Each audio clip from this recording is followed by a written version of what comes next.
Om Namah Shivaya. Om Namah Shivaya. Om Namah Shivaya. Om Namah Shivaya. Om Namah Shivaya. Om Namah Shivaya. Om Namah Shivaya.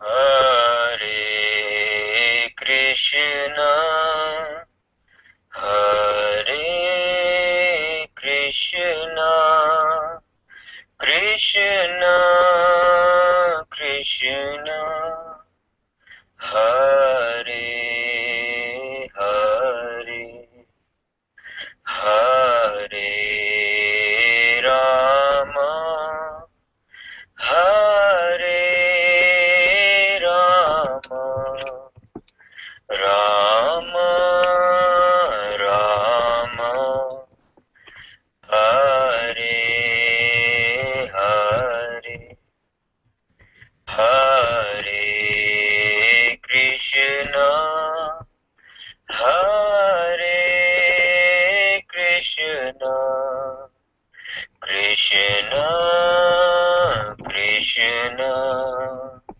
Hare Hare, Hare Rama, Hare Rama, Rama Rama, Hare Hare, Hare Krishna, Hare Krishna, Krishna Krishna, Hare Hare, Hare Rama, Hare Rama,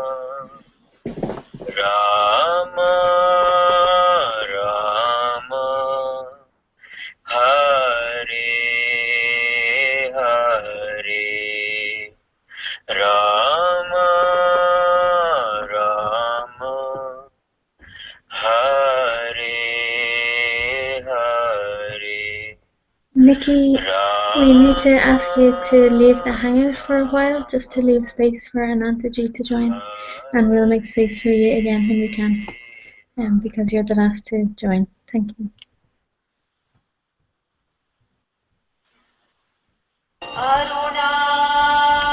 Arunachala Shiva, Arunachala Shiva, Arunachala Shiva, Arunachala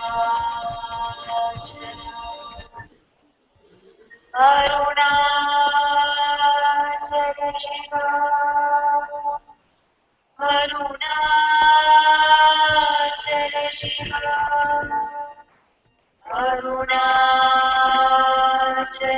Shiva,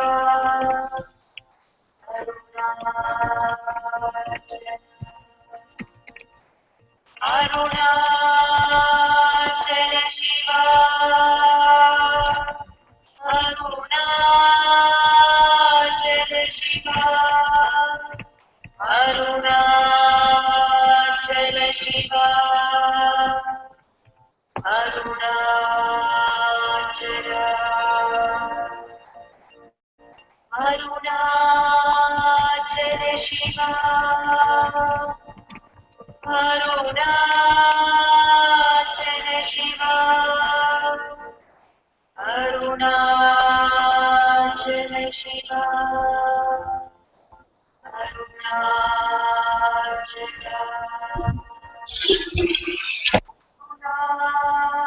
Arunachala Shiva,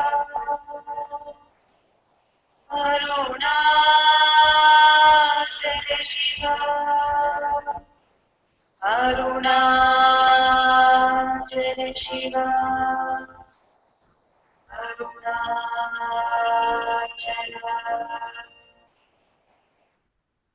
Arunachala Shiva, Arunachala Shiva, Arunachala Shiva, Arunachala Shiva, Arunachala Shiva, Arunachala Shiva, Arunachala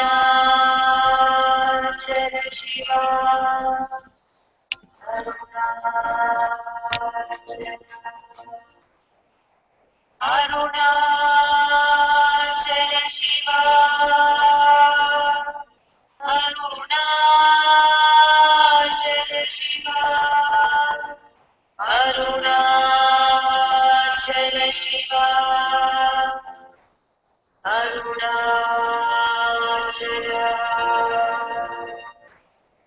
Arunachala Shiva, Arunachala Shiva, Arunachala Shiva, Arunachala,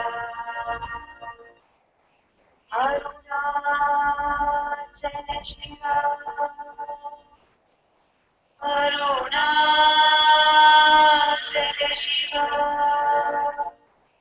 Arunachala Shiva, Arunachala,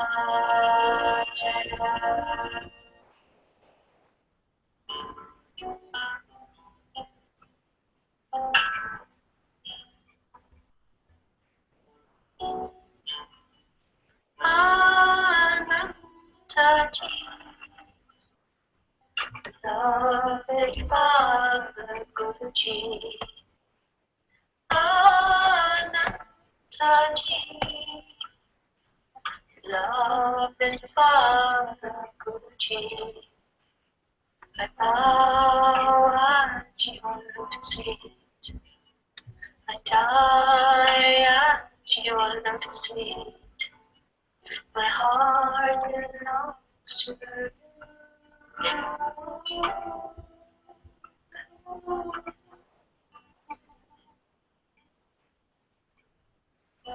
Om Namah Shivaya, Om Namah Shivaya, Om Namah Shivaya, Om Namah Shivaya.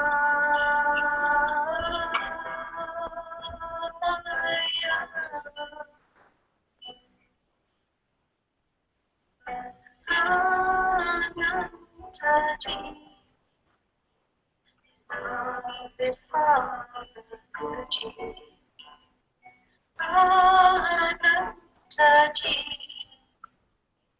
beloved Father Guruji, I bow at your lotus feet, I die at your lotus feet, my heart belongs to you.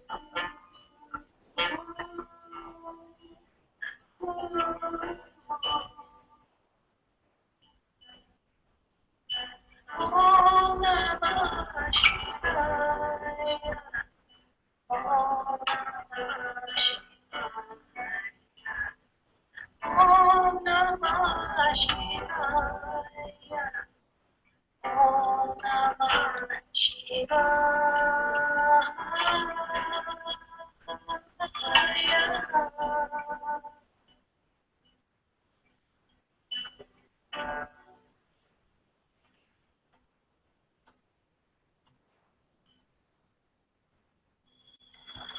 कर्मण्येवाधिकारस्ते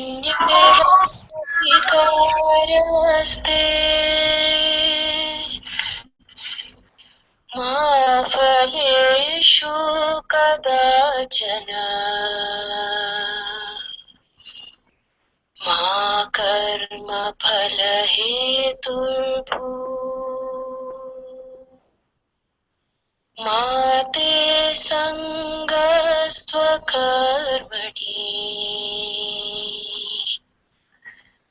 मा ते संगस्त्वकर्मणि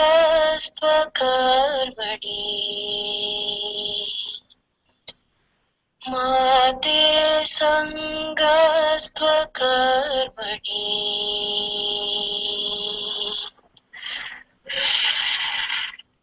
ॐ नमः शिवाय ॐ नमः शिवाय ॐ नमः शिवाय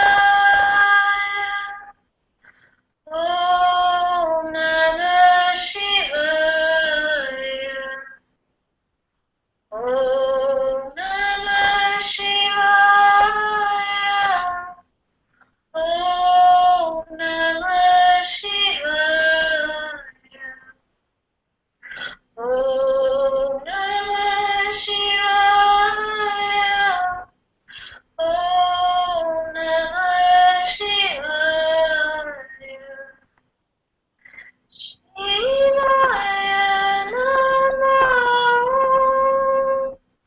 शिवाय नमः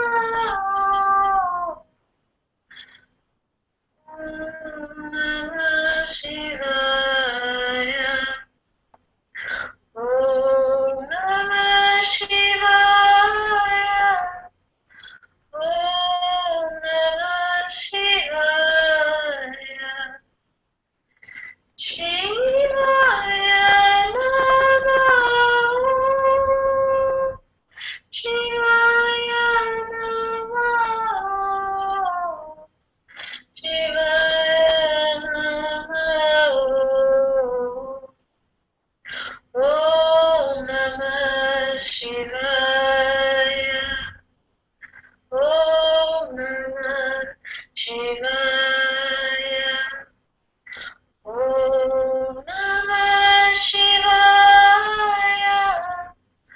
ॐ नमः शिवाय ॐ नमः शिवाय ॐ नमः शिवाय ॐ नमः शिवाय ॐ नमः शिवाय शिवोऽहं शिवोऽहम्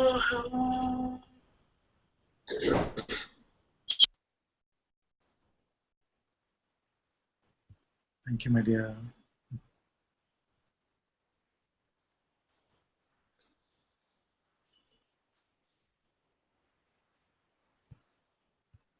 Yes, is there something on the camera? What is it?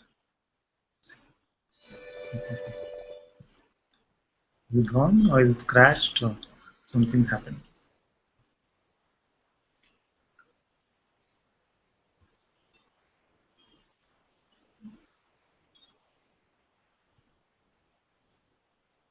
Namaste everyone.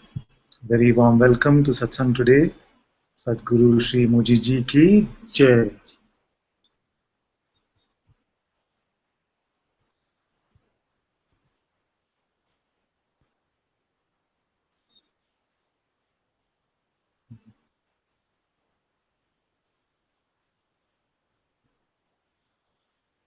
I'm presuming all of you in the Hangout know what to do when you have a question. And if you're outside the Hangout in the YouTube chat, you can ask your questions by typing them in the chat window and we will look at them.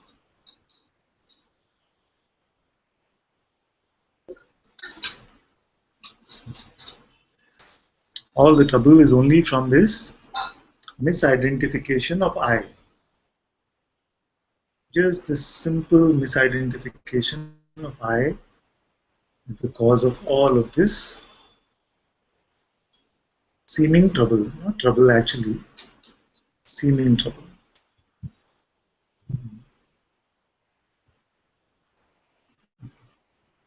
It was coming up just now that we could do something like this. You can say I. You can say I. And if you can just check who is the one who's saying I.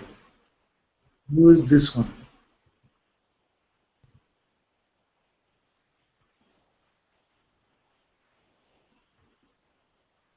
There is this sense of I.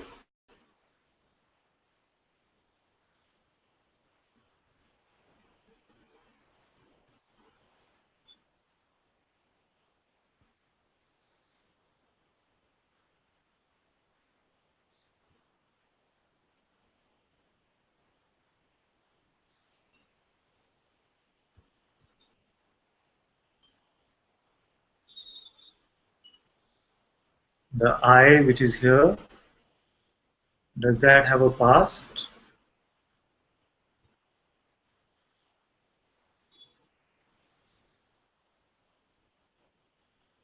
The I here has no future.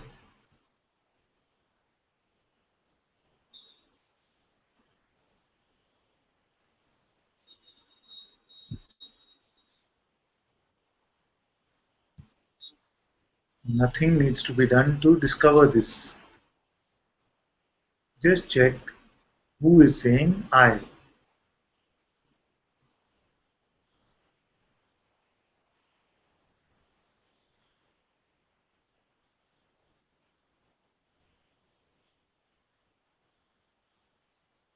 And this being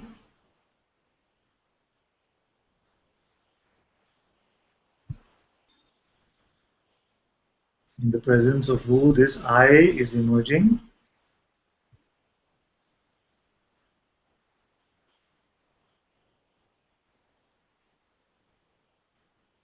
you are witnessing also this being.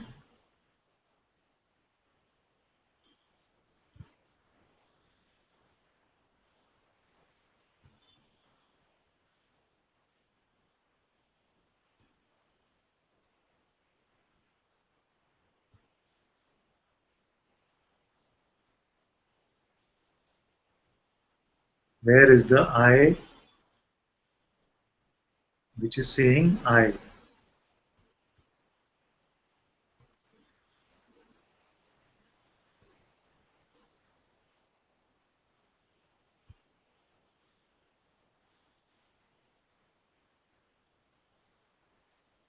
All the resistance, all the struggle is just coming from the mental concept of I.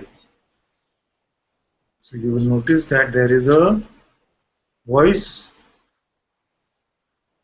called thoughts which also say I.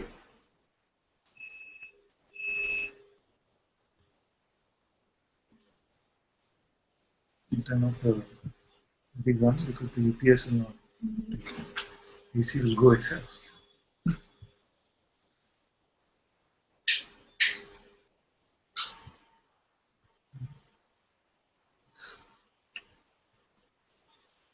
So the trouble has only been that I, being consciousness, has the power to pretend to be I, which is thought, I, which is ego.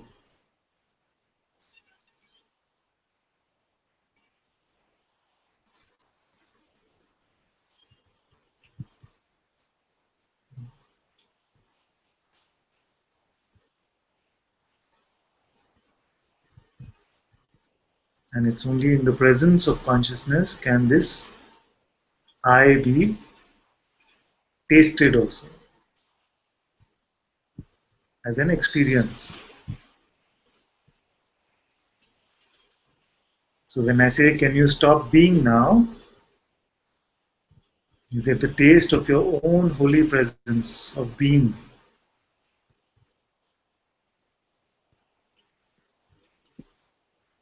Which compared to the other worldly tastes still seems very neutral, seems very pure and innocent. this being.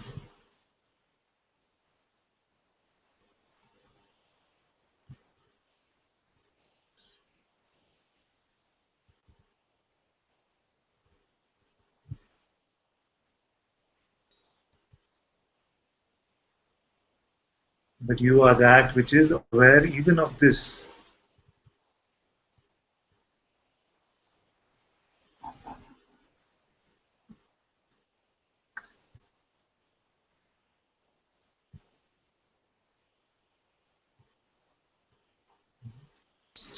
And from here, when you see that I am this, the undefinable, the unlabelable, this one, as you see that I am this, then all that is happening to the person, nothing which is happening to the person can seem to be happening to you. Because whatever is happening to the person is only imagined. Because the person itself is only imagined.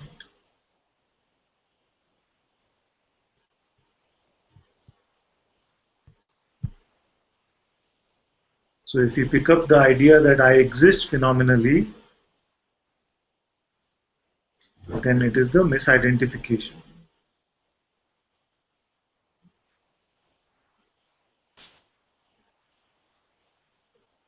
You are not in phenomena. All phenomena is in you, and yet you are not in phenomena.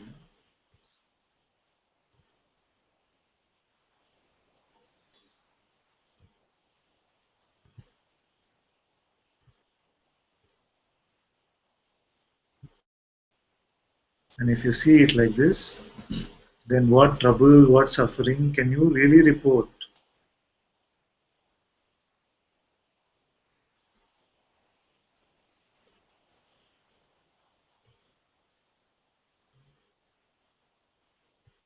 All suffering must rely on the concept that I am this imagined one, that something can happen to me.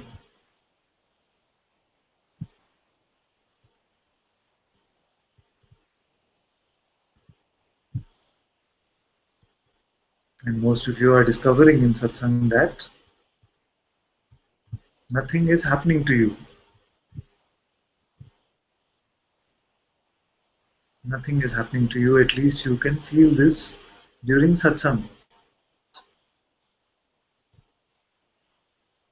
And initially it will feel like when you step out, then because of attention and belief, it seems like, oh, events are happening to me.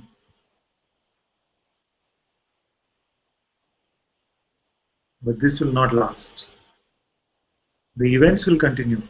The actions even from this body will continue. But the feeling that I am the doer or I am the experiencer of any action will not remain, or it will remain only to the extent of the burnt robe that Bhagavan spoke about.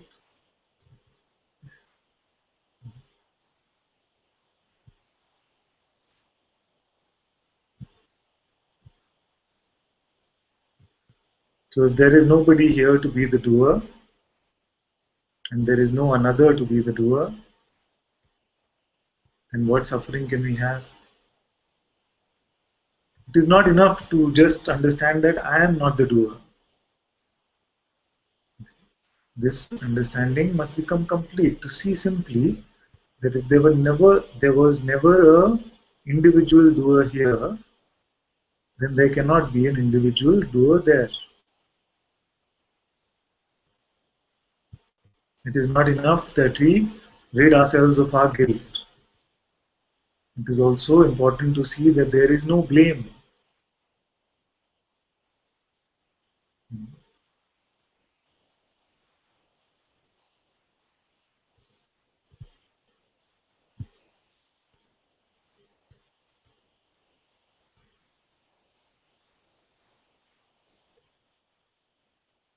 If consciousness is the one doer, one experiencer,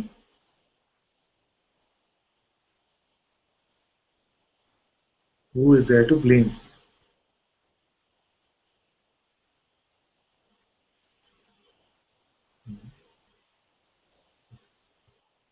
This does not mean that you will stop fighting with your wife or your husband.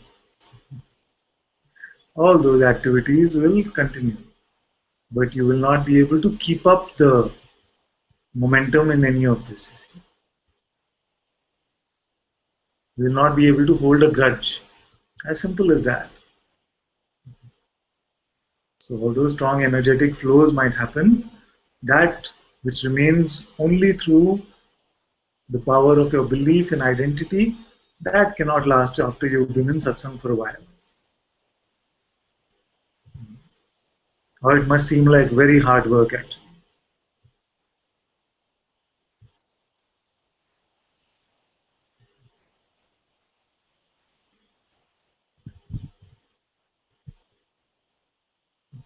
To hold a grudge will become the hardest work that you've ever done. Isn't it like this? It will seem very, very unnatural and something which seems to be taking up all your energy if you're giving energy to concepts like this.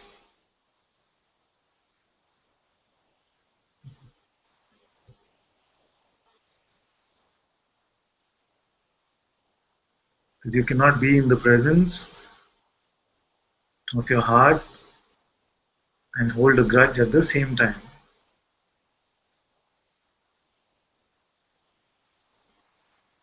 This is why in A Course in Miracles, it said, love holds no grievances. And when I heard this for the first time, I was in shock. Because first I didn't realize, because I did a scan for everyone, and I realized I hold a grievance against everyone. I pretend to be so spiritual and so nice, but actually when I just looked and I searched for grievances, I could find one grievance at least with everyone. You see? So when I heard this, that love holds no grievances, it was quite a strong shock. First to discover that there's so much here which is just here. Held on to very quietly, very subtly. And it's very beautiful, simple pointings like this. If we do them with integrity and not denying, not painting a picture of ourselves and just looking at it from that context, if you were to just see,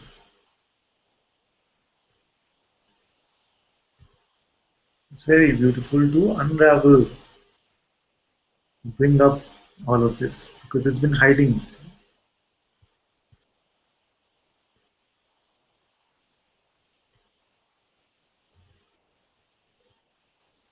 So it's not a trivial thing when I say that you cannot hold a grudge. Grudge means grievance. You cannot have a grievance. Because grievance means there must be a separation. There must be a separate existence. Even to say that I blame God for everything means that you are separate from God.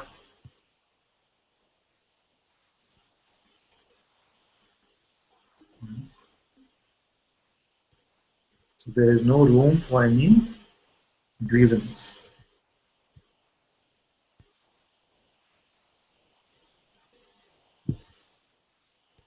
And you must not hide from this inquiry. Because some of you might say that, oh, I'm pretty much awake now, I'm free. This seems like a lower level inquiry for me to do.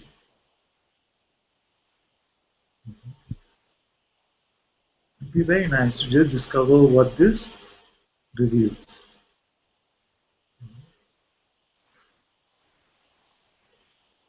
You'll find some concepts, some ideas which we are still holding on to.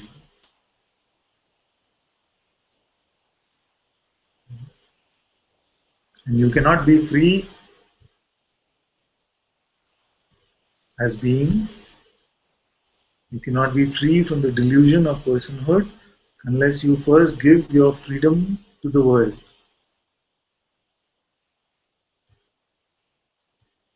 You must set the world free first to be exactly as it is. Exactly as it is.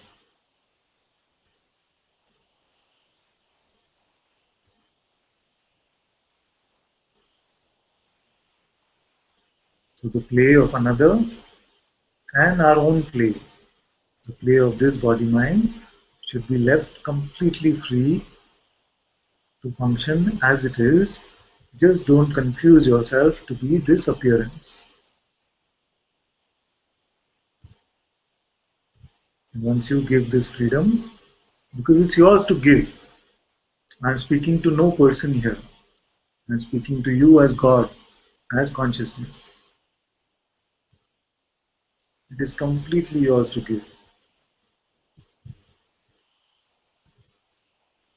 This is the meaning of acceptance. Acceptance does not mean the grudging acceptance which most of us usually offer to life. Acceptance means the wholehearted freedom to life and all the content of life and all the people in life to be exactly as they are, including the reactions from this body mind.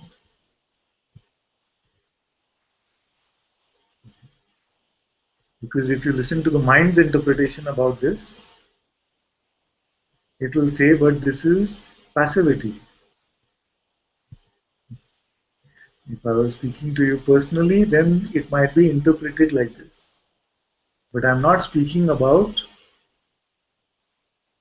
the reactions, the actions from this body mind also.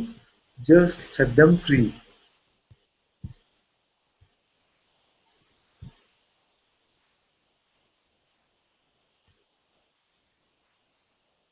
Don't believe the horror stories that the mind will bring up for you.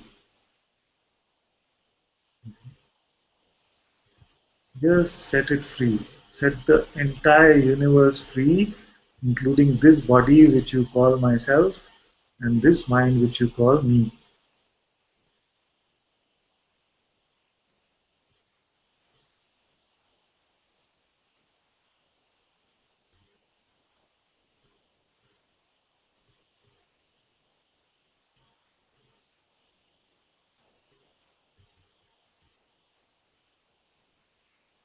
Everyone you set them free.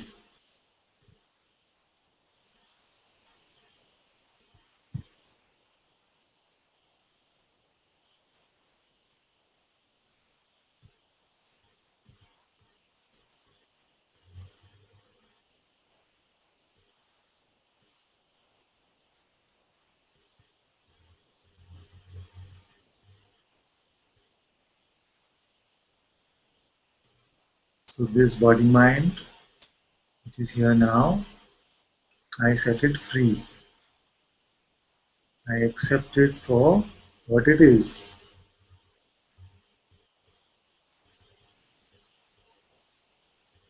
This body mind which is here now, I accept it for what it is.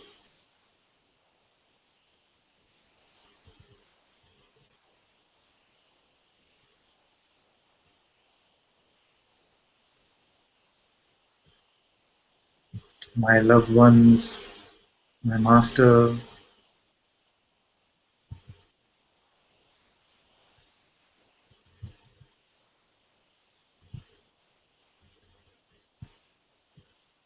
all of them, I set them free to be exactly as they are.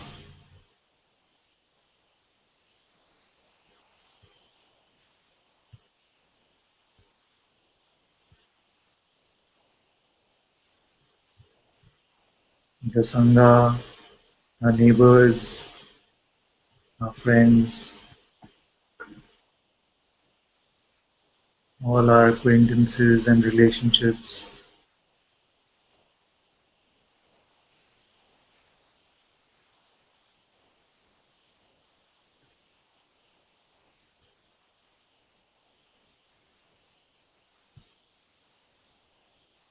I hold no grievances, I set them free.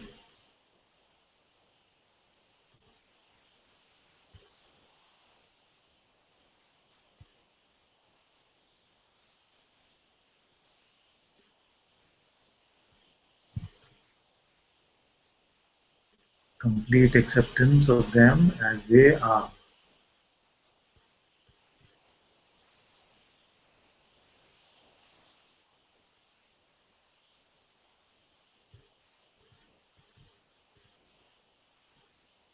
The entire world, everything that happens in the world, all the actions and reactions,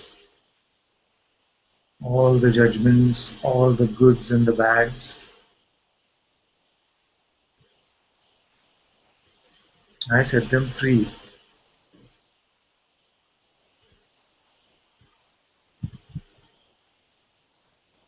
Because all moves only with God's will,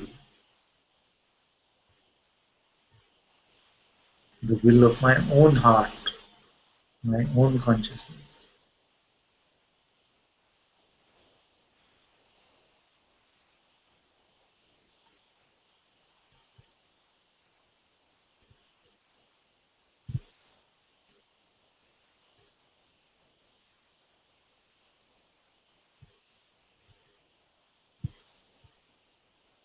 Burn all your complaints, all your grievances in the fire of Satsang.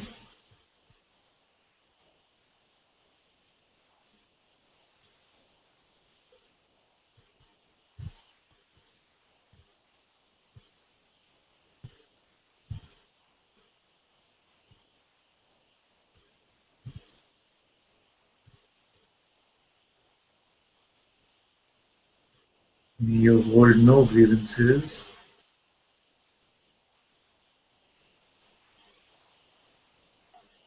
May they come and go just momentarily for fun.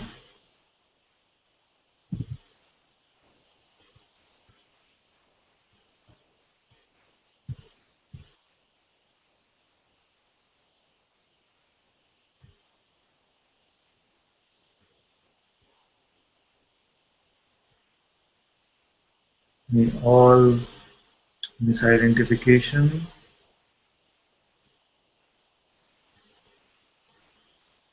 of myself as a person and others as people, may all this misidentification be thrown into the fire of Satsang.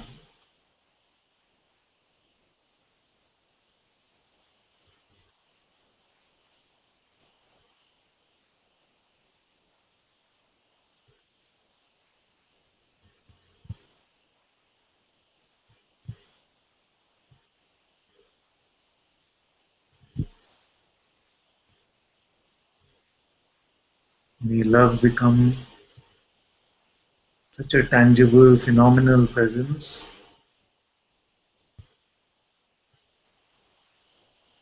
that you are able to share this love with all those who you touch, with all those with whom you come in the presence of.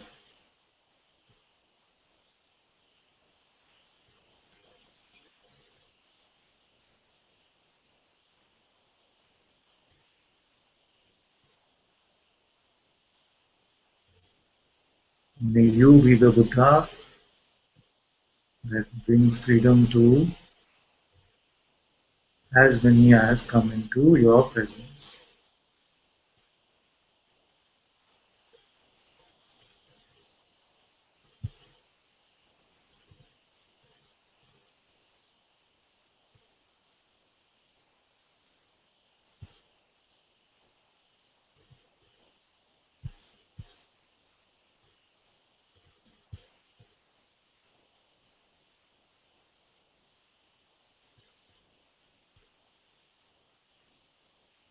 Sadhguru Sri Muji Ji ki Jai.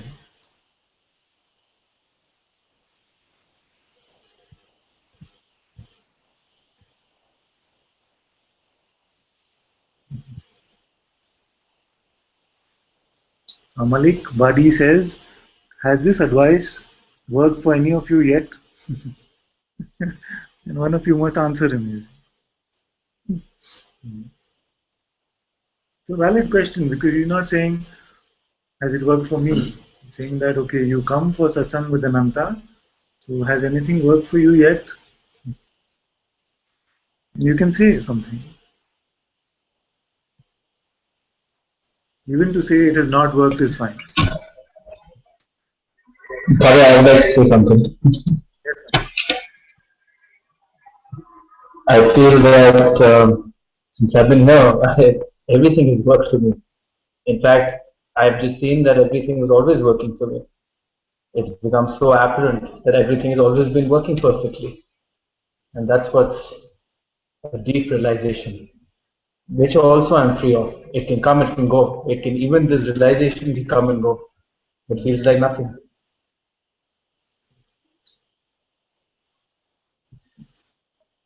Very good. I'm very happy to see you today and very happy to hear your report as well.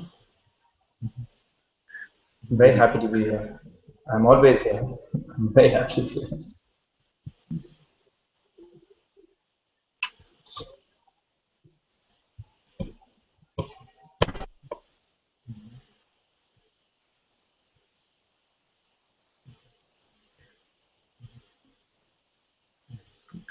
Many of you are saying yes on YouTube chat as well. It's good because there's no point. You see, if it just becomes about exchanging concepts and I'm just sharing something intellectual, but when the rubber hits the road, when seemingly strong events happen, when something happens in our life, in the appearance of this life, if all of this just goes away and it's only kept for satsang, then there's truly no point. It must be something which stays with you. This discovery which you're making, when you start to see yourself as what you are, then even though you might pretend a little bit to be a person, to be the ego again, you can never totally go back to that egoic state of delusion. Just one instant of seeing who you are. Of course, the power of pretending doesn't get taken away from you. You still have the power of belief. But once you've seen that the sun rises from the east, although you might go back to life again in what seemed like a happy pretense of the sun rising from the west, truly in your heart you will not believe it. And this false ego, this person will not last. So simple. There's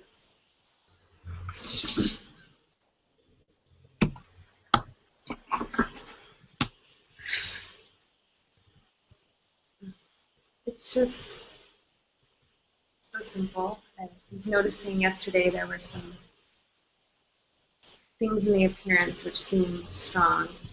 The moment I recognized that it was just believing thoughts, and so there was all this resistance to what was happening. The moment I just heard your voice and felt your pointings in my heart, it just, the events were still there and the resistance just dropped, and it was very beautiful to just watch it flow and not feel this resistance. And so it was just very beautiful to witness that. And It's very good. This is exactly what I mean by rubber hitting the road. This is when our satsang then becomes life. Life is satsang. So not only does it change your life, you are in touch, knowingly, unknowingly, you affect so many beings, even in this realm. You see, in this moment, you have said, okay, this is just a thought, just another thought. So this whole play of the appearance changes its complexion also in some way. Although the events might seem to continue with that, they don't seem to carry the same strength of energy. All of this ultimately is an energetic play. So when this strong seeming dark energies are pulled out of it, the egoic energies are pulled out of a situation, everything, even the most horrific situations, seem to be very manageable.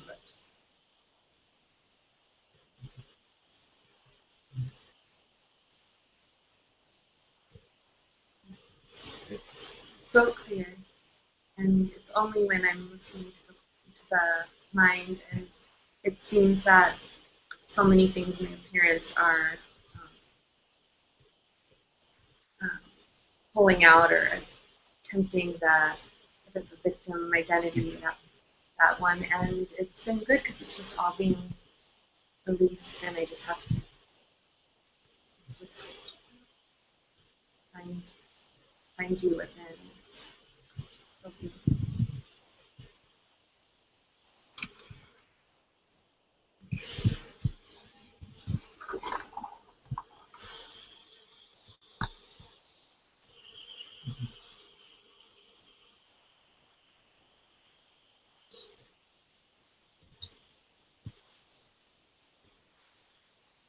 So Chitra says the advice doesn't always work for the person. It doesn't work for the person because there is no person. But it is clear that this is the voice of the heart and there is no other way inward. Very good. This is what matters. Because if we just keep speaking at the realm of imagination, then how will it help?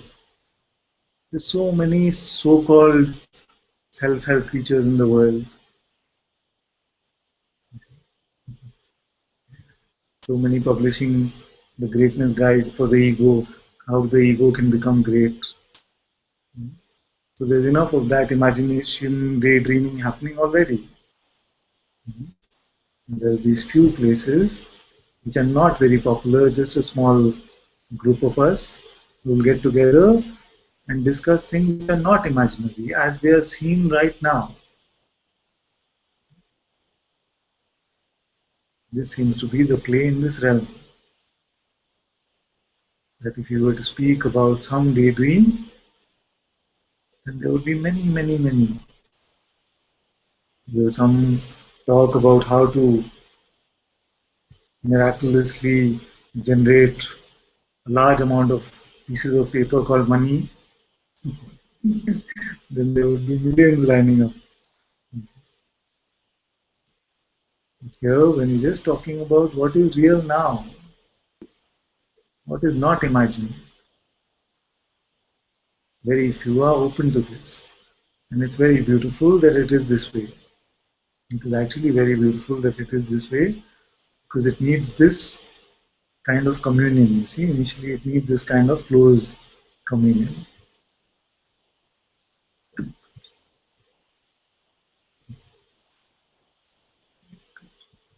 And Palak says, before I met you, Father, it was also intellectual.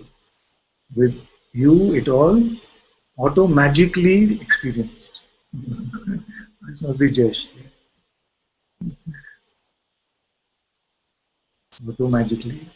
Very nice.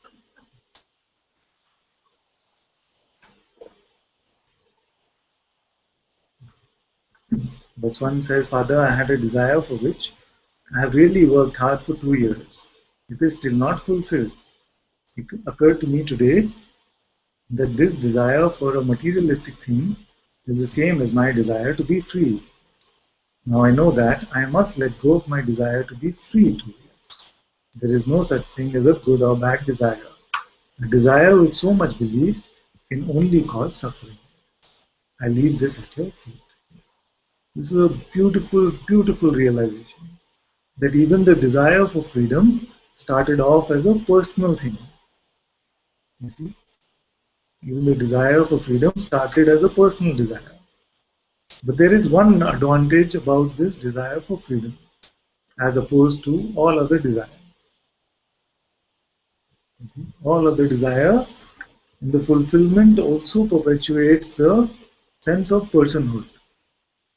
Say you wanted a Ferrari, you got the Ferrari, you felt nice for a day or so. Then next day you're worried about, the Ferrari getting scratched, about how much it costs to keep it maintained. All of this then leads to more personhood, You see, most of the desire leads to more and more, like a vicious cycle becomes more personal. It is only the true desire for freedom, if this is really burning, then this will burn the person also along with it. You see, this will burn the person also along with it. And that's why many of you will find that initially satsang feels very nice, nice, nice. I'm understanding, this is so easy, it's simple, it's very nice. And then one day it seems like this person needs to also be confronted and shown the door. You see? And the same satsang which was nice and peaceful now seems like, oh, this is horrible, this is so frustrating, I'm just not getting it. Just not getting it is the voice of this person which wanted to get something and now is getting agitated because this person itself is being asked to go. You see? The egoic idea we had about ourselves. So what is got is freedom from this one, not something for this one. Yes. But as my master says, don't be a forever seeker. Some of us have got so used to just being seekers that if we feel the seeking is not there, then what do I do? Who am I without my seeking? It's a very important question that all of us must ask. Is that our UPS? Is the beeping?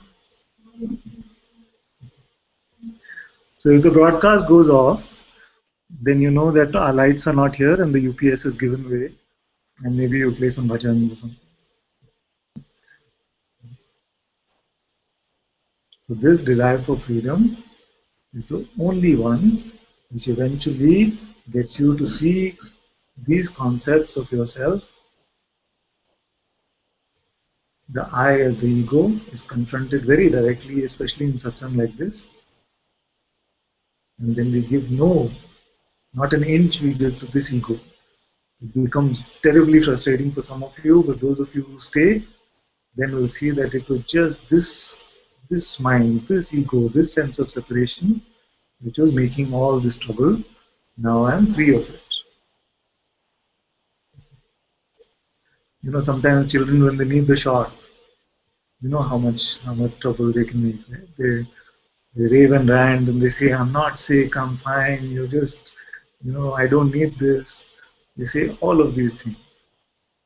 When they get the shot and they're free from it, then they are grateful. Just like that.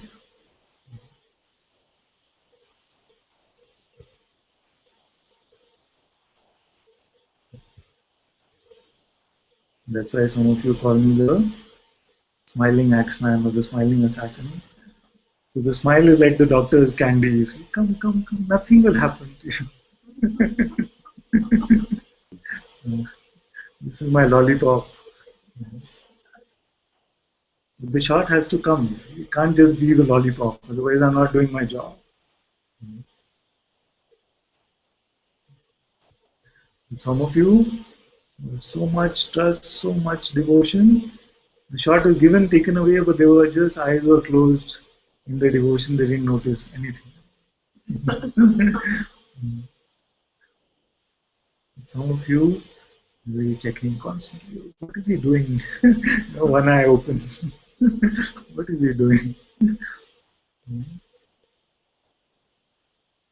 It's okay, it's all good. It's all good like this. All of this is your own play as consciousness.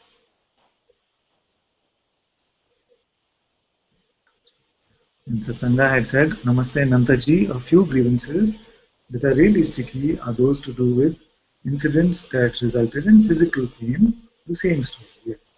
From yesterday's satsang, I see that the person who wants to be free from pain, seems stronger than even the desire for freedom. I'm not sure what I'm here for anymore. It is saying that, you see, it is still again the mind which is saying that.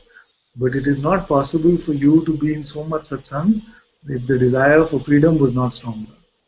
If you just wanted some pain relief, has the pain gone? No. You still find yourself here, isn't it? That means there's something greater grace which brings you here. But the mind loves all this drama. It likes to say, oh yes, maybe I want pain more. You see, just don't give it this belief. Just don't give it this much importance. Because if you believe this drama queen in your mind, then your life will become a soap opera. There is no other way. Are they still calling it that? Do you think? It's still called soap opera? These TV dramas. Yeah. Like the Spanish telenovelas or something.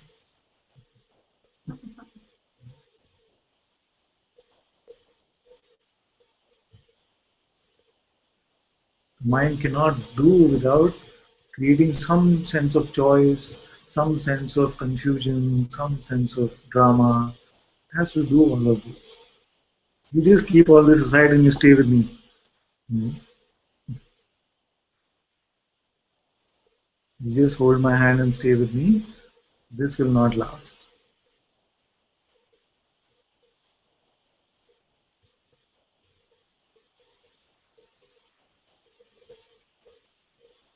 Shanti says, Dear Father and Sangha, I have to go soon. There is so much love here for this Sangha. Om Namah Shivaya. Om Namah Shivaya. Beautiful one, you are everywhere. My love is you. My love is you too, my dear.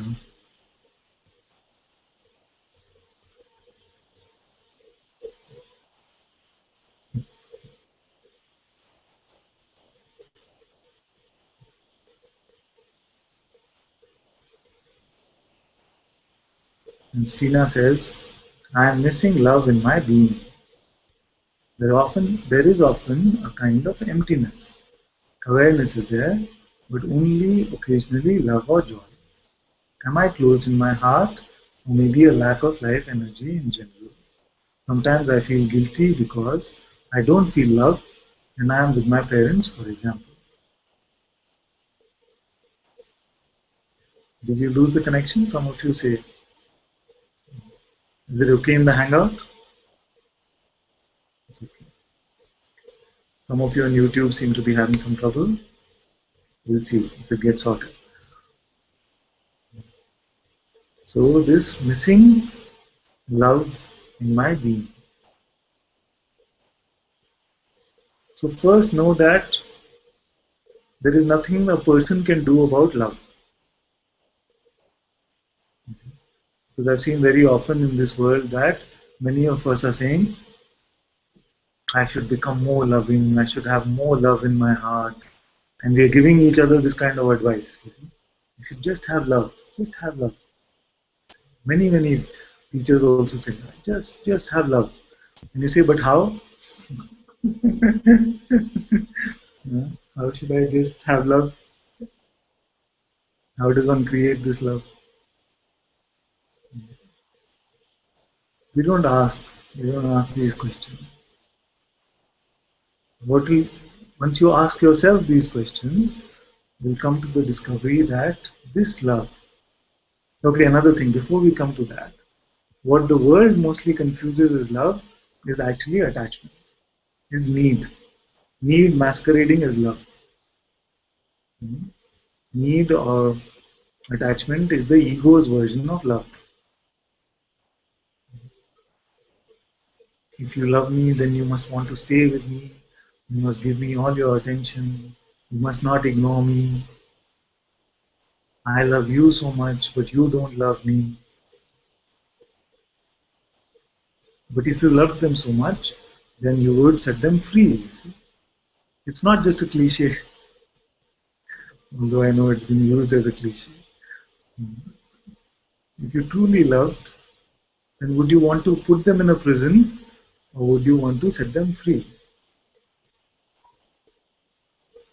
It's a simple question. If you truly loved another, would you want to keep them bound and just looking at you with blinkers on? Or would you just want them to be happy and free exactly as they are? This is love. When it becomes need, then it becomes corrosive, it becomes trouble, it becomes suffering. So the ego's version of love is this me. It wants everything for itself. The mantra of the ego is, what's in it for me? You see?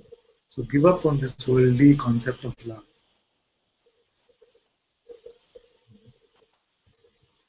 What is true love?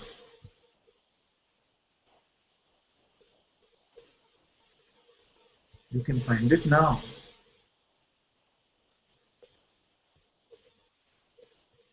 In the presence of your unassociated being. When being is not deluding itself to be a person, then you will find that love is your servant. You are not running around and chasing it.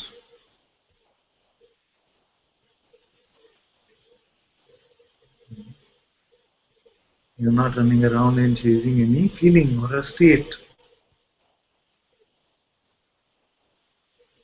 You are not chasing this sense of excitement which can be there in the world, which are mostly just physical, energetic plays which are happening. So you're not chasing all of that.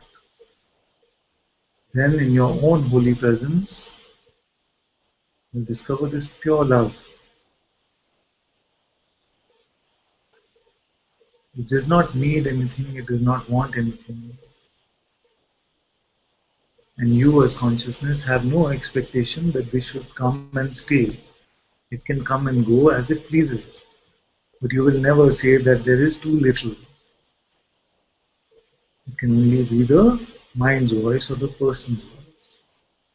So when we stop catering to this person idea and discover the presence of our own being, then from there you will not be able to report that there is too little love. Joyfully you will say there is too much love.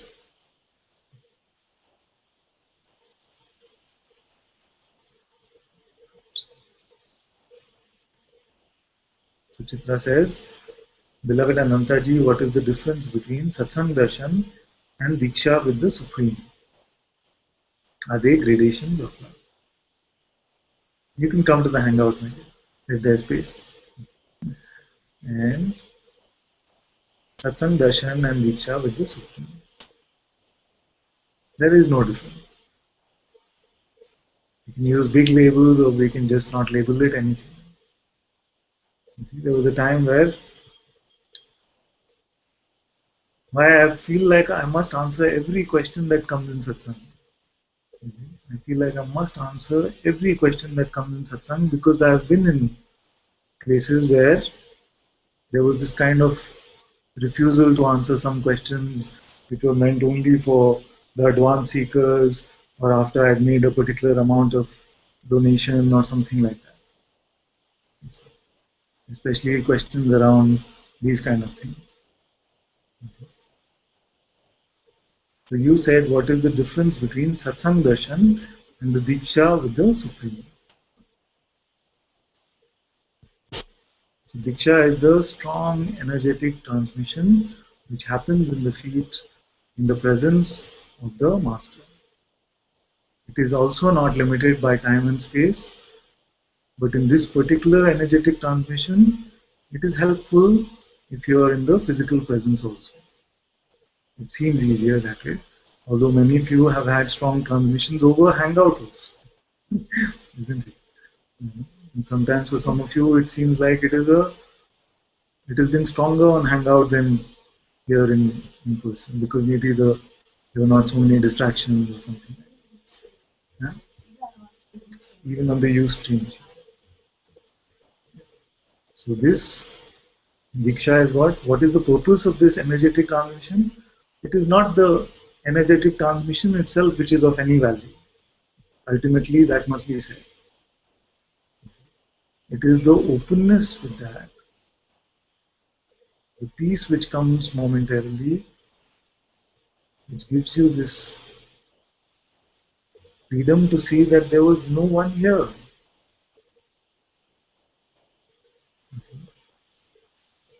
This can happen with one glance of the Master. If that is the way grace is playing. And if grace is playing where you have to be in satsang for 10 years, and then this sort of play happens, even that is fine. You must trust grace.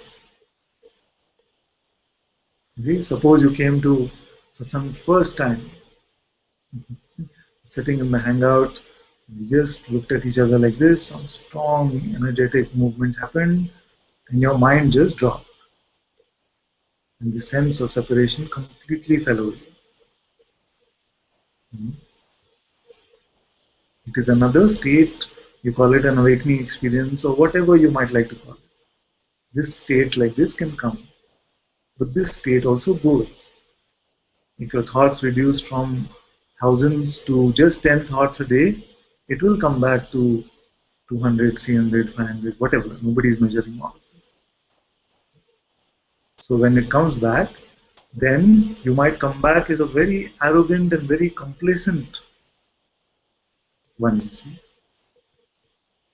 So trust grace to know exactly when it is supposed to give you this prasad, and in the presence of who this will happen. Whether it is in small doses every day, little, and you're completely then boiled in this love and you don't even know it, or you come into the first satsang and you're put into this pressure cooker of this. That is up to grace to decide. So darshan is this transmission, is this diksha.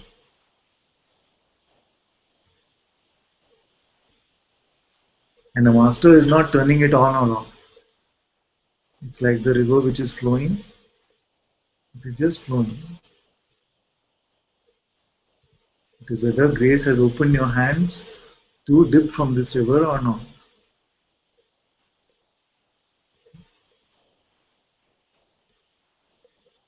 So don't confuse it to mean things like, oh, he's always looking only at these people, he never looks at me, so how will this transmission happen for me? All this is just mind rubbish, you see.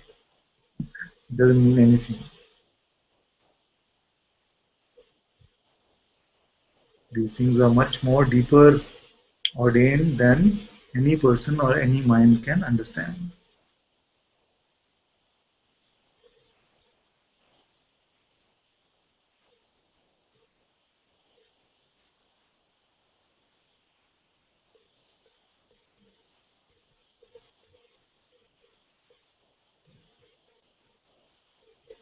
Oh yes, so she says, I mean satsang, darshan and diksha separated by commas, yes. Satsang is just being in the presence of truth. Satsang enables darshan or diksha. So to make yourself available, to be open enough to be in the presence of truth is satsang, in the company of your own being, in the presence of truth. That is satsang. The energetic process that happens in satsang is called darshan or diksha.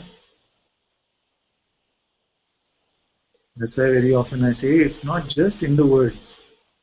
Although the words can serve, can be in service to this.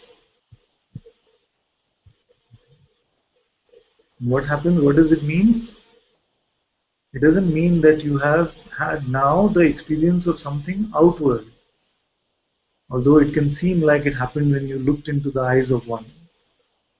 But it is actually the darshan of your own being. Unassociated, unadulterated, undiluted by the presence of this idea of a separate I.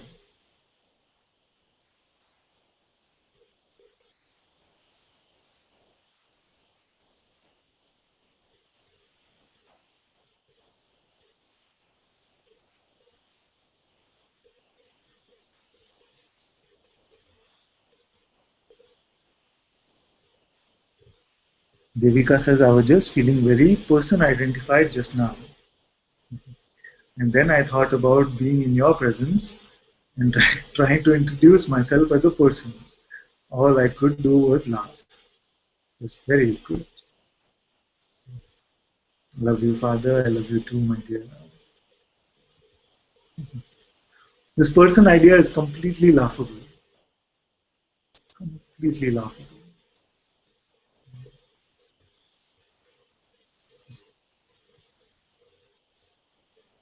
As if the entire universe decided one day that it is one grain of sand in the desert somewhere.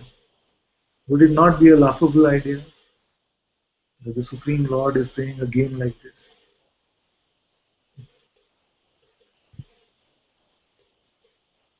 Just this game of person, which you must have made for your enjoyment, and now you are tiring of it and coming to your true joy.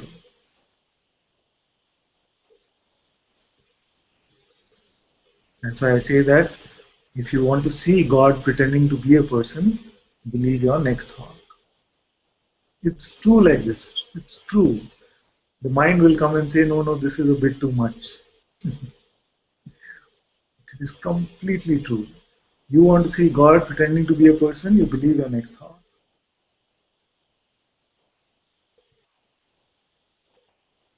Power of belief rests only with consciousness.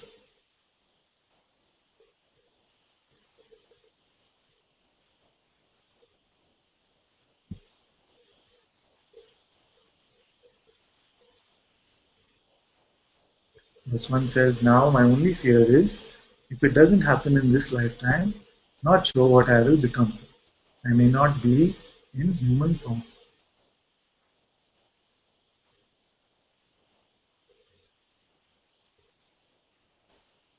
This I is imagined.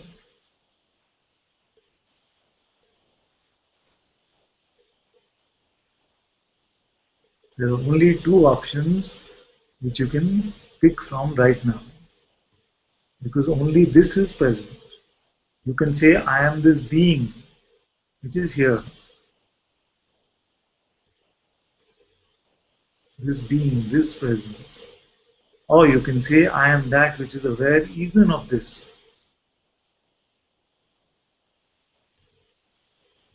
And neither of these will give you this trouble.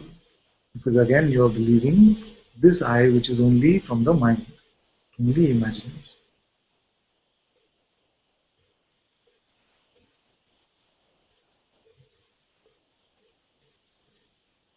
Thank you, Nikhil. Thank you so much. Thank you, Stina. Thank you.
All that is here now, this world, is coming and going. Everything is coming and going.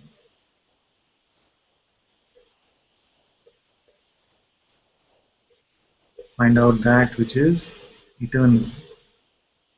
Find that which is not coming and going.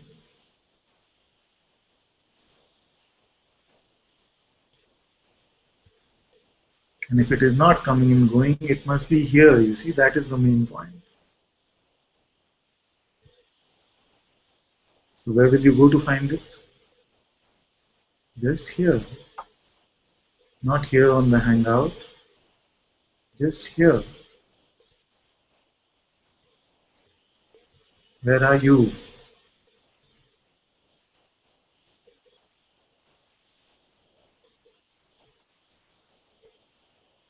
Are you just something which is sitting inside the head of this body?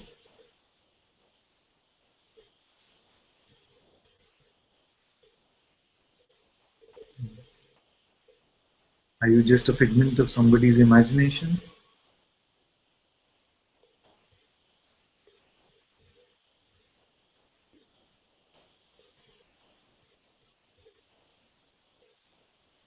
Are you just what your thoughts are saying you are?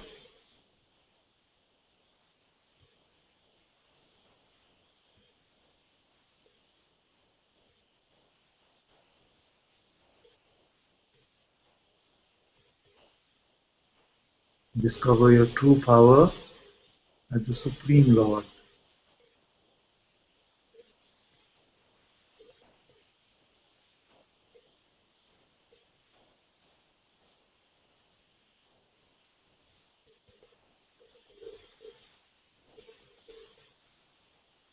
And this discovery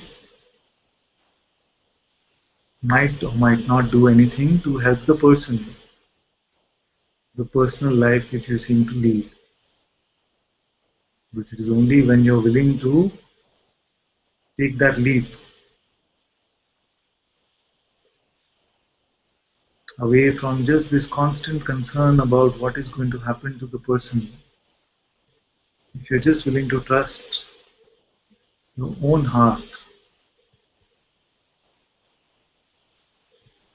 and be open to checking what you really are,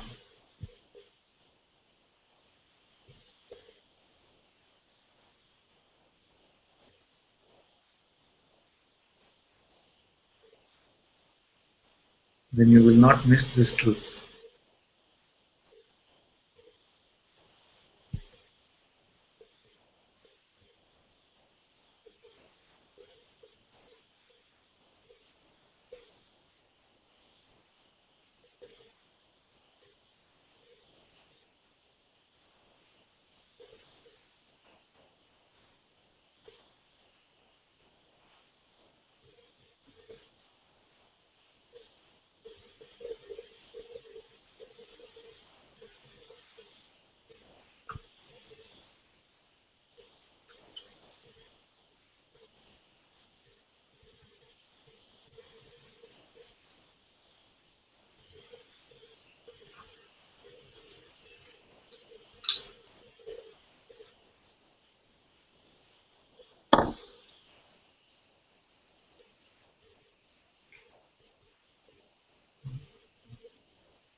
And once this belief has been withdrawn from the mind, then you will find that even the attention is not so strongly upon it.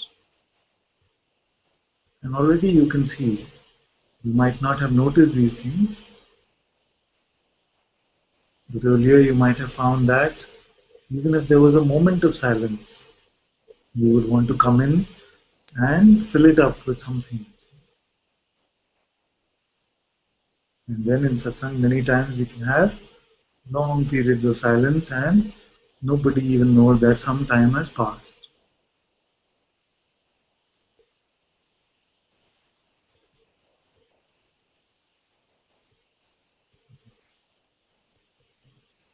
Jamie has to go.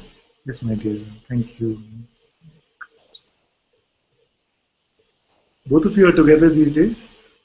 Isabella and you?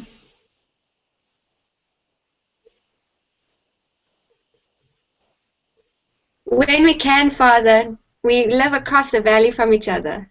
Nicely, nicely. Very nice to see you both. She's going to stay. Yes, yes, very good. Thank you.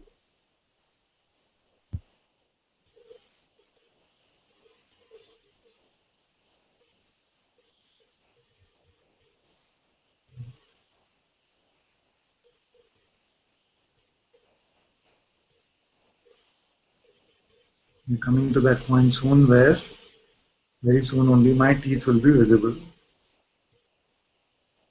It's dark. You can't do anything about it also because it's running on a UPS.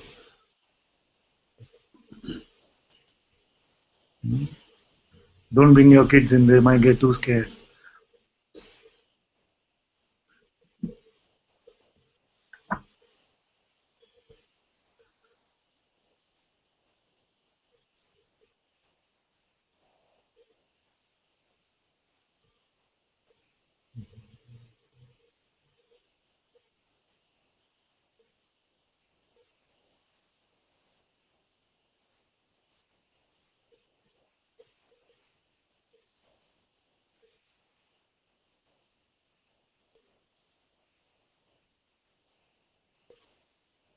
Question?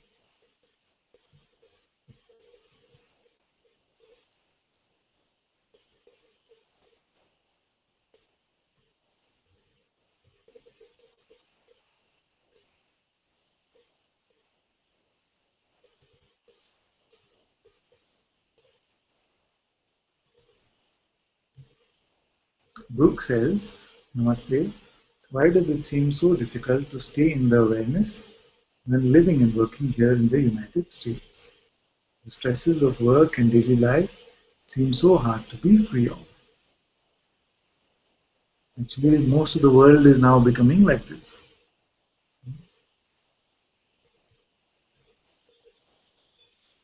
Why does it seem so difficult to stay in the awareness?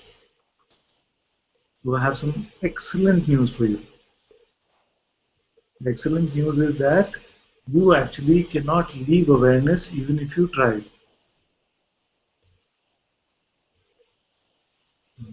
You can see now, when you stop being aware, just turn the witnessing off. Or step out of awareness and become a person. So it is the mind itself which created this fear or this concept that now I must stay only as awareness.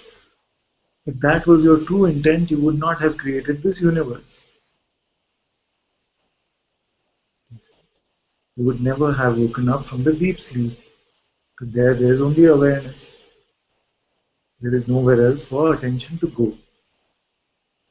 So what we are speaking of, usually when we are saying that I want to stay in awareness, we are speaking of our attention. It wants to remain at home in awareness. But I can tell you that even to leave this attention completely free, it has nowhere to go but stay as the awareness itself. Which is like a pet which is on a leash, just pretending to go around sniffing here and there, but actually it is just awareness itself. And right now you can do this. Don't try to control your attention at all. Let it go wherever it likes. And yet you will remain only as awareness.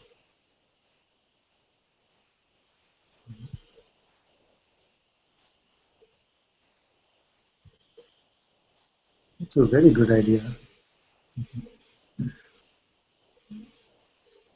Say turn the brightness up on the computer. Excellent.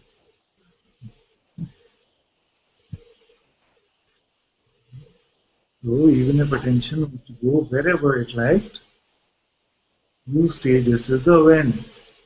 It is only this interpreter mind, these thoughts which come and say that, oh, you were there, now you lost it. Actually, nothing is lost. You see, all these states, the mind has it upside down.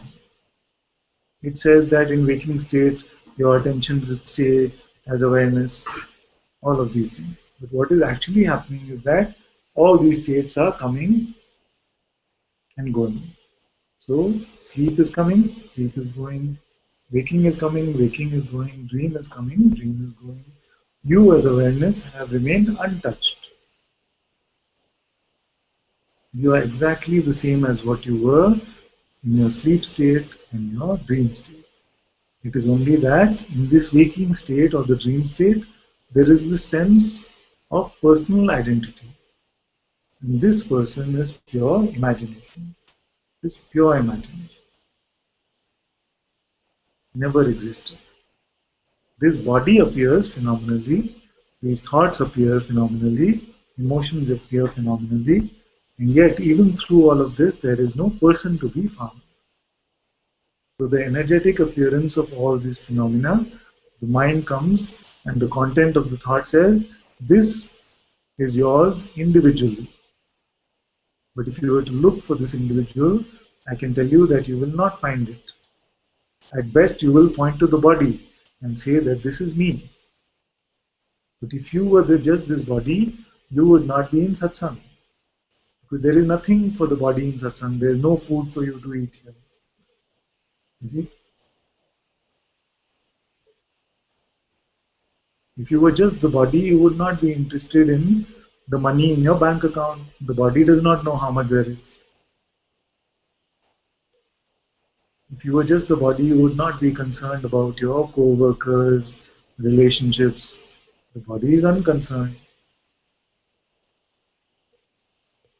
You see? So we have given our belief, which is just our power to pretend, to this identity.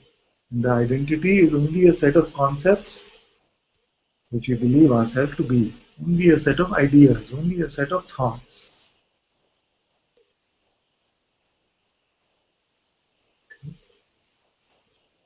Then the question comes, so if it is true like this, I see it like this, then what must I do to be free? And for that I have a simple pointing, which is, just don't believe your next thought. And in this way you will find that the nutrition of belief is not going to the imagined entity, and the true self-discovery is available to you in this moment. It can be like this, it is like this, as simple as this. Thank you, my dear.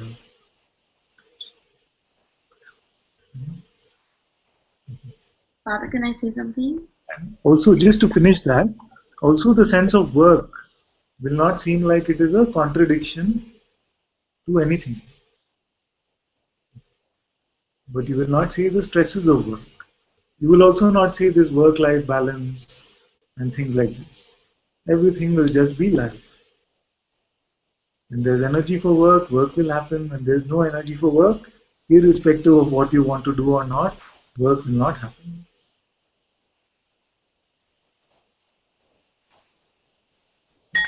So don't let the mind come and create these sort of dichotomy. I can tell you that in the story of this, the adventures of Ananta, over the last 3 weeks, so much work has happened from this place. So much work is going on. Very, very late nights of work is happening. But it does not seem like anything is changing.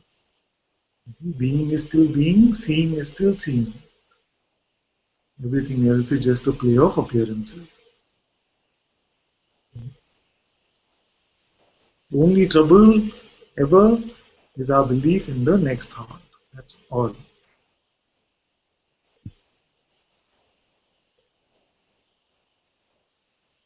Okay, my dear, you can come. Palak, you wanted to come?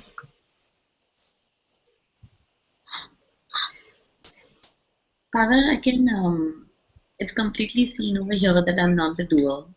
And even when there is identification with the personhood, there is checking, and I'm able to, I realize that I'm able to check myself soon enough. But there is some resistance to accept the aspect that you were talking about in the first half of the satsang about blaming others, that there is no doer over there also. And especially in relationships where, in closer relationships, because there is grievances and there is history and stuff like that. So I just wanted to say that there is resistance to accepting that there's no doership over there. It seems to play like this, where first we discover that there is no doer here, and yet it seems like the old concepts about, especially the special relationships, those still continue. But these also, because now they are being brought into your own light of seeing, you see that this is there. And once you see it, then most of the work is done already. It is when it is hidden where it is trouble. See, if I had to open your eyes to something, then it seems more difficult. So if you were sort of deluded and saying, yes, yes, yes, I'm not the doer, but why does Jesh always behave like this? Then it will be more difficult for me to. Yes, yes, I know. I'm just using him as an example. Don't worry. He's not going to take it personally, I'm sure. So, but if you were to say things like this, that yes, I'm so clear I'm not the doer, but my husband still behave, or my whatever, still they behave like this, then it's trouble for me to try and get you to see that, hey, if you are not the doer, then how can you say that he is behaving a certain way or she is behaving a certain way? But you already are saying, I see clearly I'm not the doer, and it makes complete sense that there cannot be another doer there also. But at times when things come, then the old conditioning starts to pop up. The wife identity pops up, the daughter identity pops up, the mother identity pops up, and these things still are playing. So, but because you already see it, it will not last. It will keep dissolving more and more, and every time you will notice that this is just going, going, going.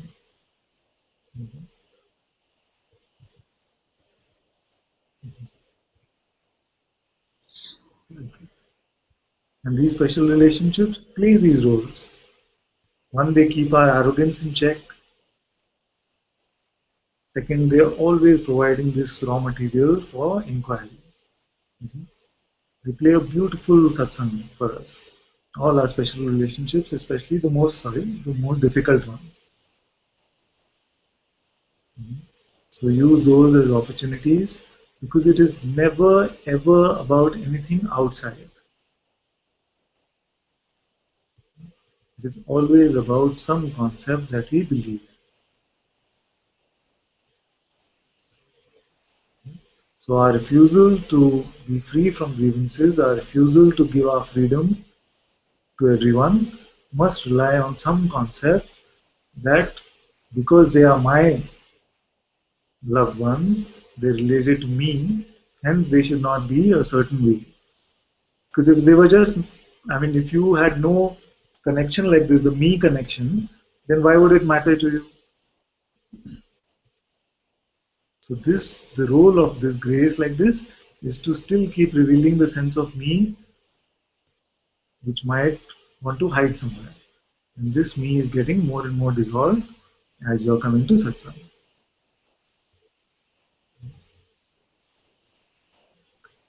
Thank you, Father.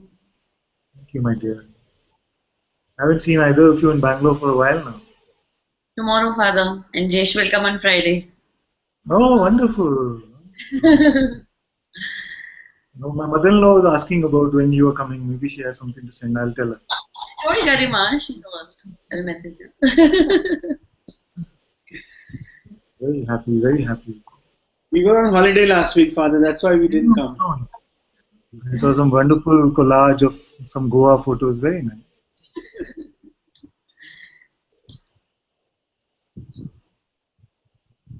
Okay, there are some questions in the chat window. Nick said, real now is a deep, delicate, insecure. Real now is a deep, delicate, insecure vulnerability watching the coming and going of phenomena, yet still often upset in judgments. The suffering is in the background. Love, satsang, big hug.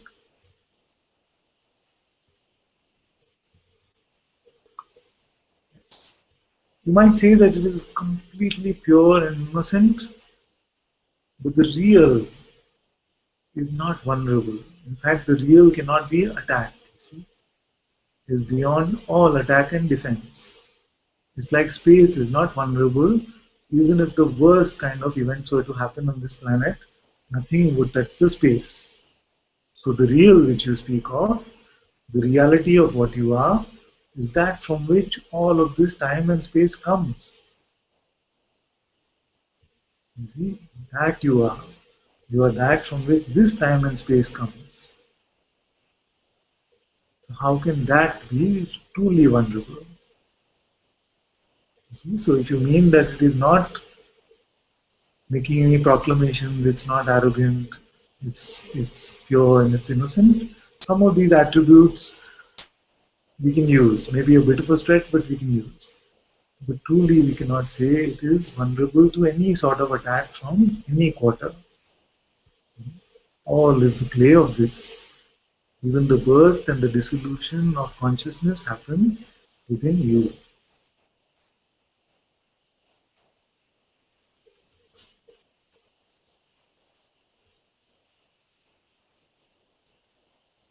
So Chitra says,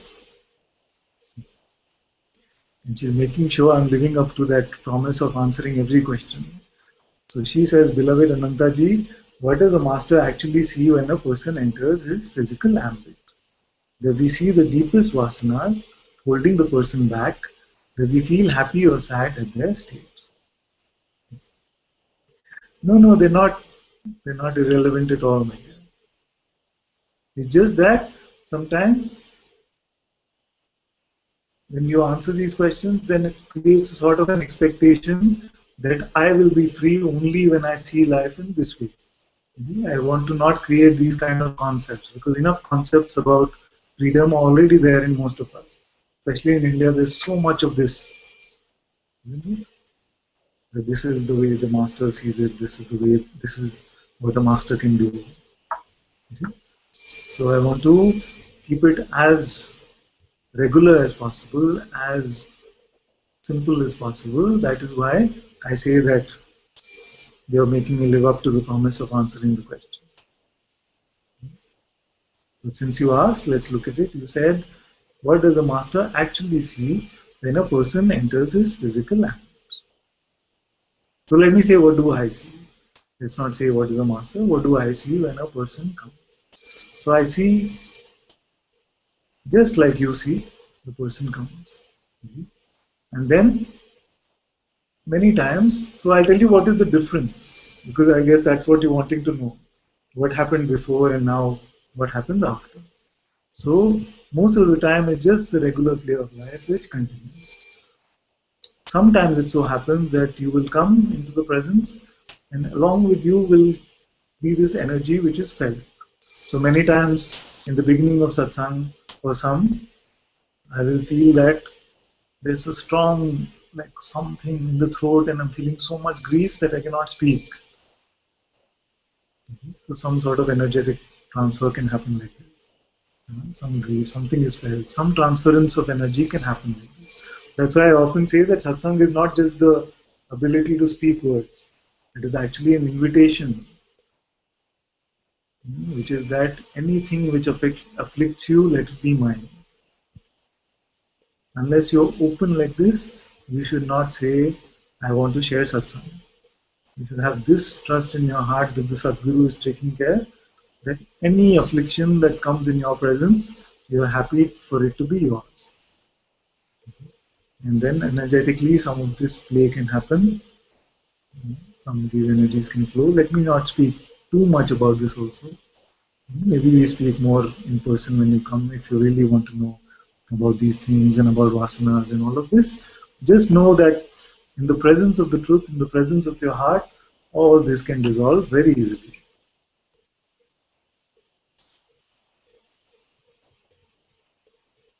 Also, you will find that the great sages who have thousands of people in their presence, you will find that their body takes a toll. but nothing really affects them, even what happens to their body.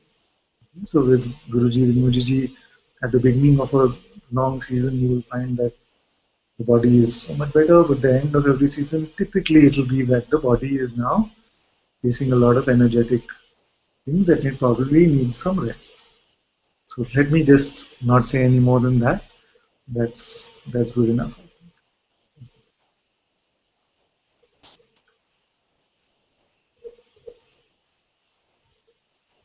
Google says, Father, there is a complete space I can feel in now.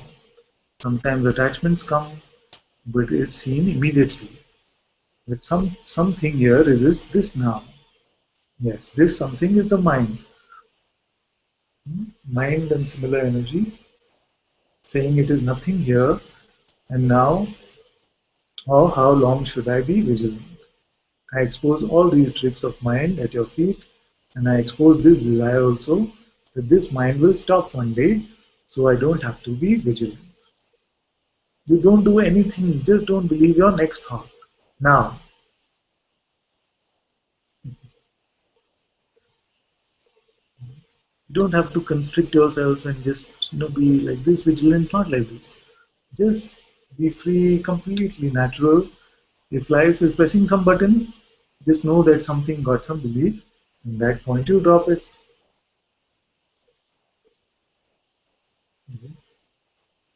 Life will show you when some belief is getting picked up. Immediately, you will feel the taste, some bitterness will come.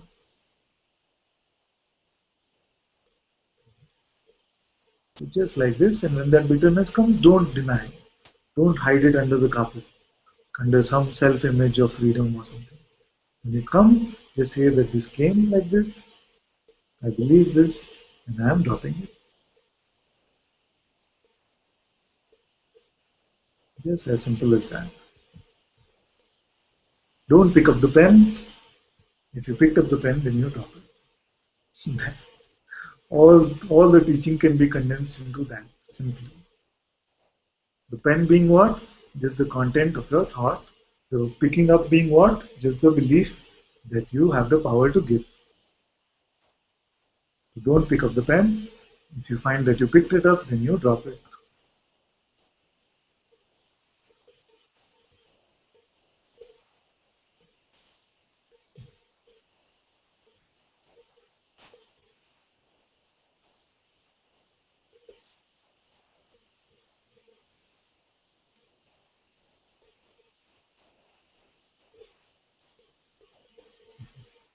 This is truly Advait Satsang today. Advait is here.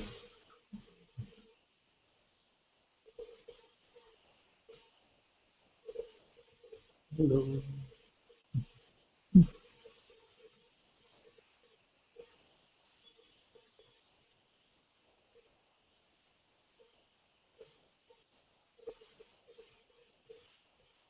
So don't make more hard work of it. Don't make more hard work out of your spirituality. You already are that. All that is required is the dropping of the pretense that you are the imagined one. Nothing is needed.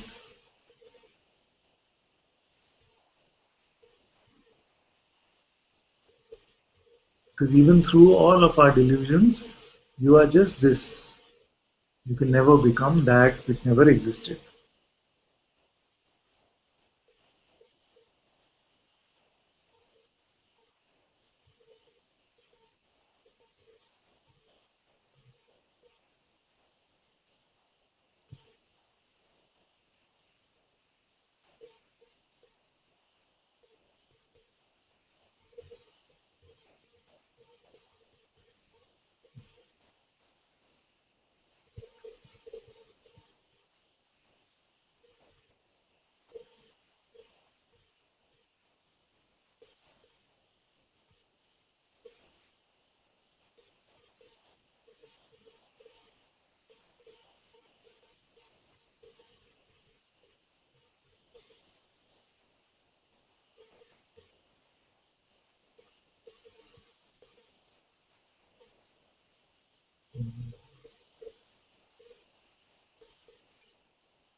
Priya, you want to sing a song for us?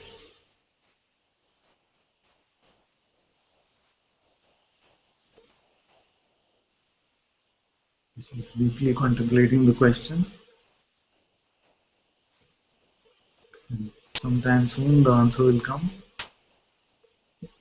You missed the question, my dear. Priya, I said you want to sing a song?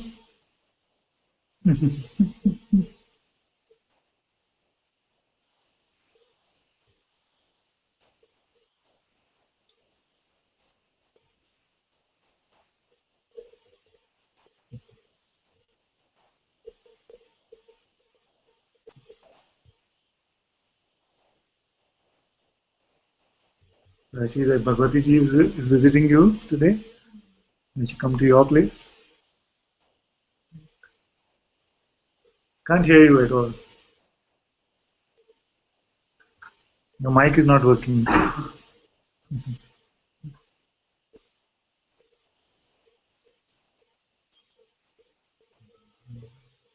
No. You restart. Maybe you restart the computer. It works like this sometimes for me also. When it doesn't work, I have to restart.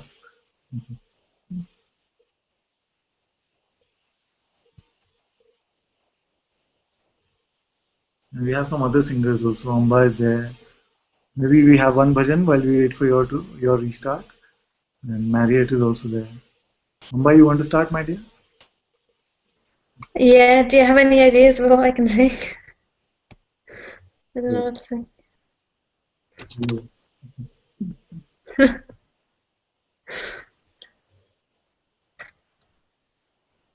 I actually just can't think of anything to sing. Sorry. Sing Anandmai. Okay. And then we have a special treat for you because you don't know who else is here. Anandamai Chaitanyamai Satyamai Parameshwari Anandamai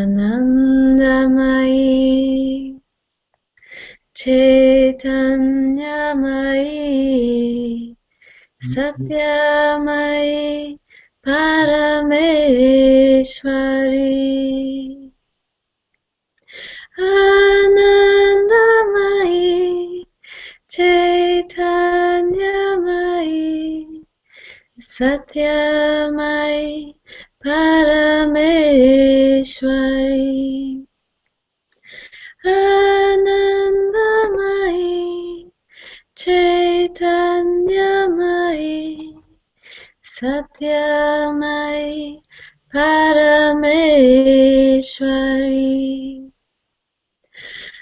Anandamai Chaitanyamai Satyamai Parameshwari Anandamai Chaitanyamai Satyamai Parameshwari Anandamai Chaitanyamai Satyamai Parameshwari Anandamai Chaitanyamai Satyamai Parameshwari Satyamai Parameshwari Satyamai Parameshwari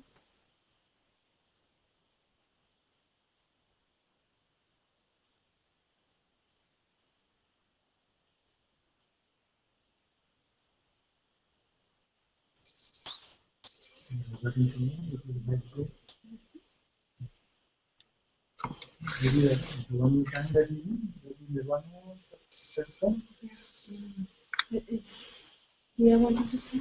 Maybe just after that she can, because our lights will go. Oh, okay. Do you want to let her know that it might go?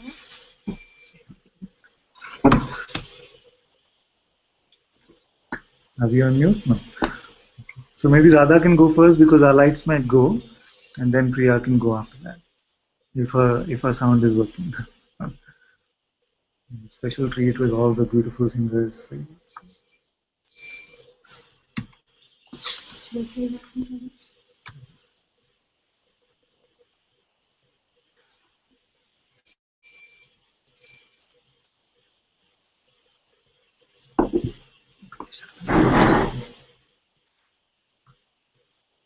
मनोभूजहङ्कार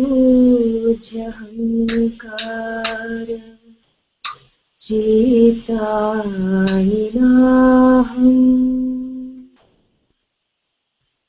न च श्रोत्रजीवे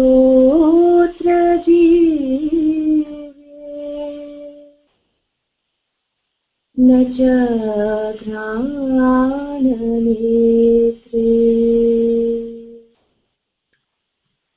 न च व्योमभूमे न तेजो न वायुः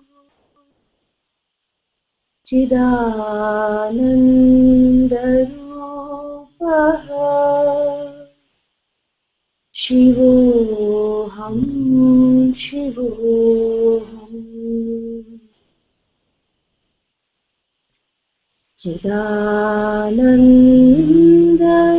चिदानन्दरूपः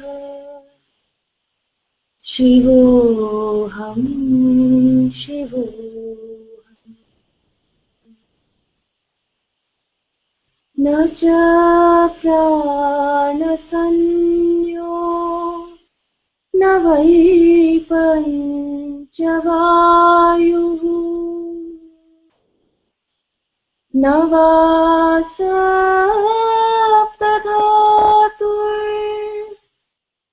वा पञ्चकोशा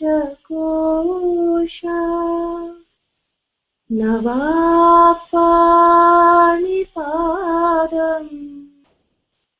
न चोपस्थपायुः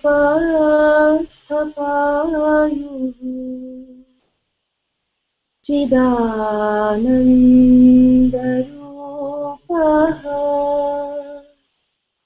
शिवोऽहं शिवोऽहम् चिदानन्दरूपः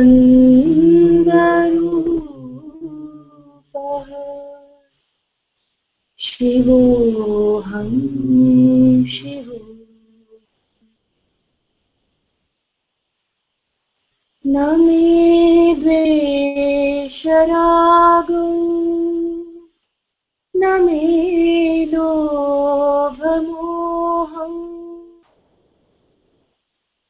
मदो नैव मे नैव मात्सर्यभावः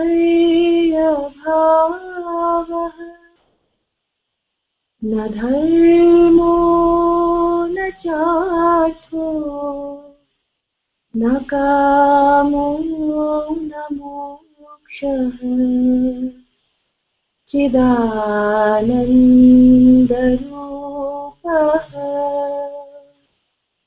शिवोऽहं शिवोऽहम् चिदानन्दरूपः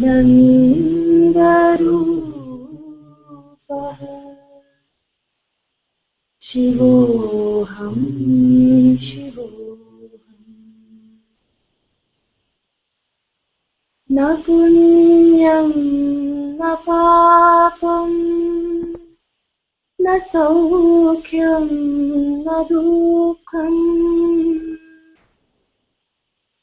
न मन्त्रो न तीर्थं न वेदा न यज्ञः अहं भोजनं नैव भोजं न भोक्ता चिदानन्दरूपः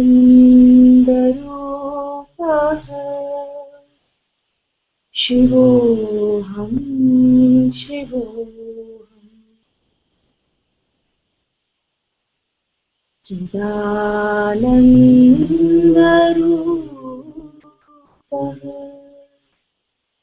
शिवोऽहं शिवोऽहम्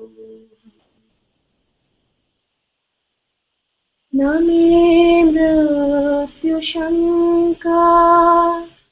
न मे जातिभेदः पिता नैव मे नैव माता न जन्म न बन्धुर्न मित्रम् गुरुर्नैव शिष्यः चिदानन्दरूपः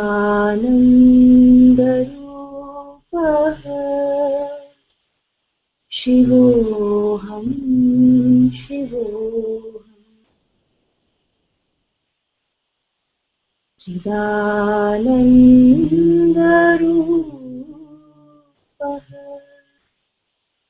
शिवोऽहं शिवोऽहम्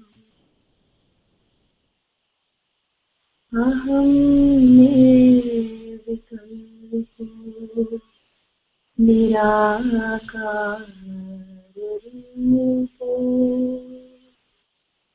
विभूत्याच सर्वत्र सर्वेन्द्रियाणि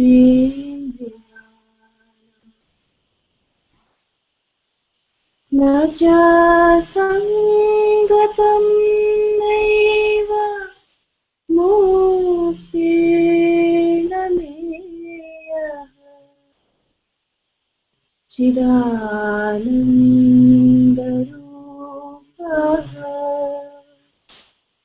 शिवोऽहं शिवोऽहम्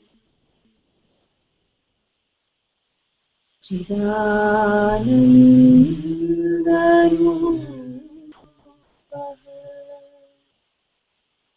शिवोऽहं शिवोऽहम्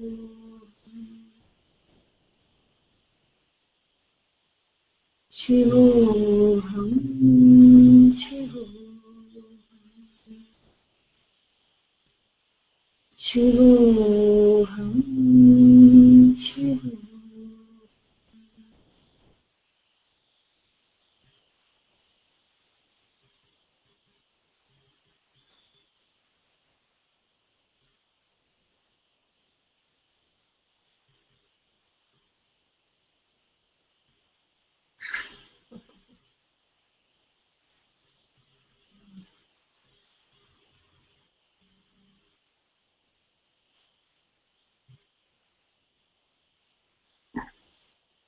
Yeah. Yeah, you can sing now.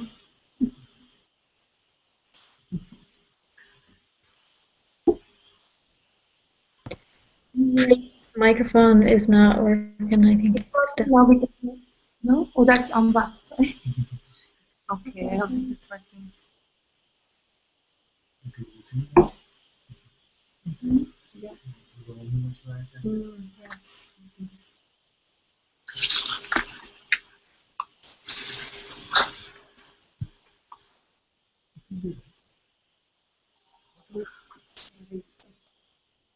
Yes.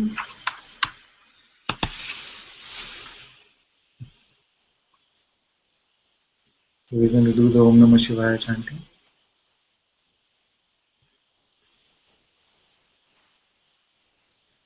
All of you, wherever you are, I don't need to tell you to do this, but it'd be wonderful if you can join in.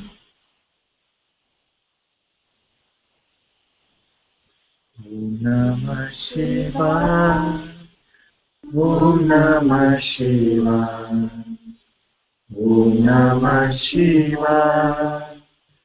Om Namah Shivaya.